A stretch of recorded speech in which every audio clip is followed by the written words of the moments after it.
feel a bit nervous. I don't really normally make videos like this. I do believe in sharing all my travel experiences honestly and authentically, and really that's all I can do. So what I'm going to do is tell you everything that happened, and maybe give other women who are thinking of traveling there my honest experience so they can add that into their decision making as well. As soon as I stepped foot out of the hotel onto the sand, about 4 or 5 men start sprinting towards me. So now I've got 4 or 5 guys chasing me from one side. I've got about 30 men here. They're all yelling at me, starting to move towards me, starting to cry, and I'm trying to get away from them. So now I'm trying to get away from all of these men. I turn the corner again. There's 1 man sprinting from this way. There's another 3 sprinting from this way. By this stage, there's about 40 men chasing me on the beach. And I make it back to the hotel. I go upstairs to my room, lock myself in. My amazing driver came back a couple of days later and took me to the airport, and I cannot tell you how relieved I was to be leaving India. Video ini tidak dibuat untuk menjelekkan suatu negara, tapi lebih sebagai edukasi penting, terutama bagi Anda yang berencana bepergian ke India. Faktanya, penipuan dan intimidasi terhadap turis sering terjadi di sana, dan ini menjadi perhatian serius, khususnya bagi wanita yang hendak bepergian sendiri ke India. Sudah banyak vlogger dari berbagai negara yang membagikan pengalaman tidak menyenangkan mereka selama berada di India. Dari penipuan yang dilakukan secara terang-terangan, hingga perlakuan kasar yang bahkan terekam langsung oleh kamera mereka sendiri. Salah satu kisah datang dari seorang vlogger asal Korea Selatan. Dalam perjalanannya di India, ia mendapat perlakuan yang sangat buruk sampai akhirnya ia mengatakan bahwa dirinya benar-benar membenci India. Perjalanan yang seharusnya menyenangkan berubah menjadi mimpi buruk. Apa yang sebenarnya terjadi? Simak selengkapnya di video ini. What started as an exciting journey turned into a nightmare for a Korean travel blogger visiting India. Upon her arrival in New Delhi, she stepped out to explore the city. But what she thought was a warm, cultural welcome quickly turned into a scam. A group of children and an older woman smeared colors on her face, only to demand money afterward. When she refused, they surrounded her, tried to snatch her phone, and even followed her after the police stepped in. The harassment didn't stop there. As she moved through the city, she was constantly stared at by groups of men. Children touched her inappropriately, a stranger tried to grab her hand, and she was stalked by a woman believed to be a pickpocket. Even ride-hailing apps proved unreliable. Left without options, she accepted a motorcycle ride from a stranger. During the ride, another man jumped on behind her, making her feel trapped and unsafe. Trying to escape the chaos of Delhi, she boarded a bus to Jaipur. The journey took a bizarre turn when the bus abruptly threw her and another passenger off on a desolate stretch of highway. Ma'am. Sorry, no. Can we go? आप I'm कुछ भी not supposed to pay money. बाहर का supposed to pay money for Uber. देखा नहीं है मैम जी बाहर No, का can you close the door? Please use your seatbelt for your safety.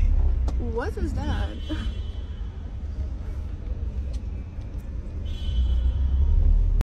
Namun cerita tak berhenti di situ.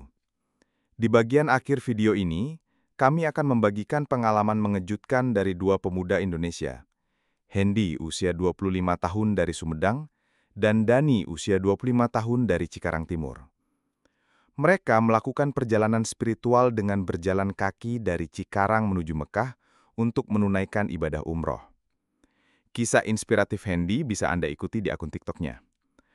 Tapi sayangnya, perjalanan mereka tidak selalu mulus. Di India, mereka justru mengalami kejadian tidak menyenangkan. Ditipu, dipalak, bahkan ditahan secara tidak masuk akal di salah satu hotel. Beruntung, berkat bantuan dari pihak KBRI, mereka akhirnya bisa keluar dari situasi tersebut. Mari simak pengakuan langsung Hendy saat ia melakukan live di TikTok dan menceritakan detik-detik kejadian yang menegangkan itu. Ngikutin aja, aku ngikutin aja, oke, gak apa-apa. Sampailah ke hotel, dan ternyata di hotel itu teman-temannya dia, teman-temannya supir taksi itu, mana muka-muka preman semua, ditato, pakaian preman. Ini gak bener kataku tuh, feeling aku ini kong kali kong nih. Dan ternyata benar, saya masuk ke hotel, terus ditanya nginep berapa hari, aku langsung 1 hari aja, sampai besok. Berapa? Dia nawarinnya awalnya 5.600 rupiah, 5.600 rupiah, itu gak tahu berapa rupiah, 5.600 rupiah, kata saya tuh. ini serius segini? Kata dia, serius? No, aku nggak jadi, cancel, aku cari yang lain, kalau kata bahasa Indonesianya ya. Terus kata dia tuh kayak mikir, dikurangin lah 4.800 rupiah. Aku tuh mikir, aku daripada bingung, yowis istirahat aja dulu di sini untuk sehari. Bayarlah 4.800 rupiah. Udah nyimpan tas di kamar, terus saya keluar. Udah saya keluar, tadinya aku mau nge-review area sekitar. Kamu jangan jauh-jauh, di sini aja, di sini tidak aman katanya tuh. Di ibaratnya tidak aman, emang benar. Baru aja jalan beberapa meter, hey, come here. What? Oh, ini mengerikan ini kataku tuh. ini mengerikan, tapi no problem, aku tak gentar. Aku happy enjoy di situ. Ya udah, aku cari aman aja, balik lagi ke penginapan, ke kamar. Udah di penginapan, baru kali ini loh nginep di hotel, digedor-gedor pintu. Masuk ke kamar, aku digedor-gedor. Suruh nelpon, gak tahu nelpon siapa, resepsionisnya gak tahu siapa. Dipintain lagi uang 2.800 rupiah. Gak tahu itu 2.800 rupiah berapa. Kata aku tuh, ini uang apa? Pembayaran buat apa? Bentar sambil buat.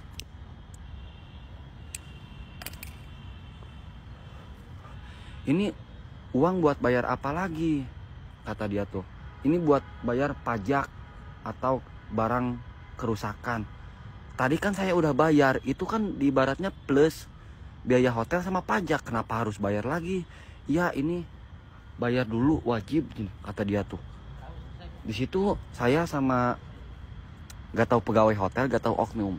Ya terjadilah perdebatan. Aku kalau dari segi debat mah, ya aku berani. Ya cuma aku mikir-mikirnya, kalau semakin panjang lebar debat, khawatirnya terjadi fisik. Yang ada berabe, ya wis aku ngalah aja. Bayarlah 2.800. Cari aman aja dulu untuk sehari ini mah, aku teh. Gak apa-apa. Udahlah, aku teh istirahat, rebahan. Digedor-gedor lagi pintu teh digedor-gedor lagi. What? Kataku tuh, what?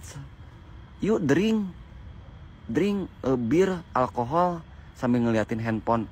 Kalau bahasa Indonesia itu, kamu mau yang mana saya beliin. La ilaha illallah. No, I know leak drink. I am leak drink normal, kata saya tuh. No. Dia tetap kekeh nawarin minuman. No. Langsung aja aku tuh tutup pintu. Pas udah ditutup pintu, wah ini gak aman.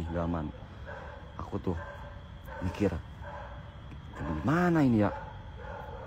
Mikir, aku nelpon Pak Aji, tentara yang di Bandung. Beliau kan ada kenalan tentara polisi India. Kalau ada apa-apa di India, kabarin saya. Yowis, aku kabarin Bang Aji yang ada di Bandung, Pak tentara. Bang Aji, ini gini-gini di sini. Oke, tenang. Saya kabarin teman saya di sana. Nanti suruh orang KBRI ngabarin kamu. Dikabarin lah sama Bang Aji. Dan alhamdulillah ketemu sama Bang Iksan, orang KBRI di sini. Ya, saya cerita seperti ini. Nah, tadinya saya mau ke KBRI itu pakai taksi, tapi kalau pakai taksi ini gak aman bang. Pasti saya nggak boleh keluar. Kalau bisa abang minta tolong cari temen atau siapa jemput saya ke sini. Ya udah, di situ Bang Iksan nyariin temennya untuk jemput saya di tempat penginapan tadi. Sampai dijemput saya, teman-teman. Udah dijemput. Saya kan prepare, bawa tas lagi, semuanya prepare. Ditanya lagi kalau bahasa Indonesia tuh, kamu mau kemana? Saya mau check out. Oh no. Stop dulu di sini, jangan dulu keluar. Ditahan, saya nggak boleh keluar. Padahal saya mau check out, bayar udah. Pas udah mau keluar, dipinta lagi duit.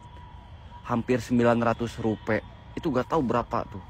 Gak tahu berapa rupiah itu ya. Aku masih awam bentuk mata uang India. What is this?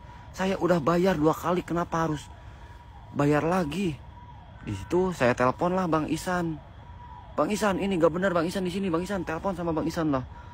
kamu ini, itu Bang Isan cakapnya bahasa Indonesia tadi cerita, artinya itu seperti ini, artinya tuh, kamu ini mau nipu, saya datengin polisi ke tempat kamu sekarang. Dia ketakutan. Ya udah, go, yuk, go, keluar. Saya di situ rebutan handphone sebenarnya teman-teman. Saya lagi telepon sama Bang Isan, dia kekeh mau ngambil handphone saya dengan secara rebutan sama saya. No, handphone me. No. Dipegang lah di bawah. Orang lagi dicas pun dicopot powerbanknya sama dia. Ini gak bener nih. Di situ saya siap pasang kuda-kuda. Itu lumayan menarik teman-teman. Di situ dijemput lah. Udah ada temennya Bang Isan di situ. Pas udah keluar, ya udah, saya pas keluar bawa handphone langsung lari. Bye-bye, see you, karena saya tuh sambil gupain tangan. Ini baru pertama masuk, tapi pas udah cerita di KBRI itu kayaknya oknum. Emang teman-teman, itu kayaknya bukan pegawai hotelnya. Itu teman-temannya, itu oknum-oknumnya itu. Soalnya penampilannya itu preman semua. Penampilannya tuh. Jadi untuk membuktikannya negara India ini kepandangnya baik, tidak seperti apa yang dilihat di sosial media, mungkin beberapa minggu ke depan kita bakalan melakukan perjalanan siaran langsung di negara India menuju Pakistan. Di sini pun sama, tadi udah ke KBRI, diminta disaran, diarah bimbingan untuk arahan dan jalan yang baik seperti apa. Jadi alhamdulillah KBRI yang ada di sini pun welcome teman-teman. Malahan dengan adanya siaran langsung ini bagus. Kalau bisa siarankan langsung selama perjalanan, apalagi ini di negara India. Kita buktikan bahwa negara India ini tidak seperti apa yang dilihat di sosial media. Jadi alhamdulillah kami pun di sini didukung teman-teman untuk melakukan perjalanan secara siaran langsung ini. Sekali lagi, tujuan video ini bukan untuk menyebarkan kebencian, tapi agar kita semua lebih waspada dan bijak sebelum memutuskan untuk bepergian ke luar negeri, khususnya ke tempat yang rawan terhadap penipuan dan intimidasi. Bagikan video ini jika menurutmu informasi ini penting untuk diketahui orang lain. Dan jangan lupa like, subscribe, dan aktifkan lonceng notifikasinya agar kamu tidak ketinggalan konten menarik dan edukatif lainnya di channel ini.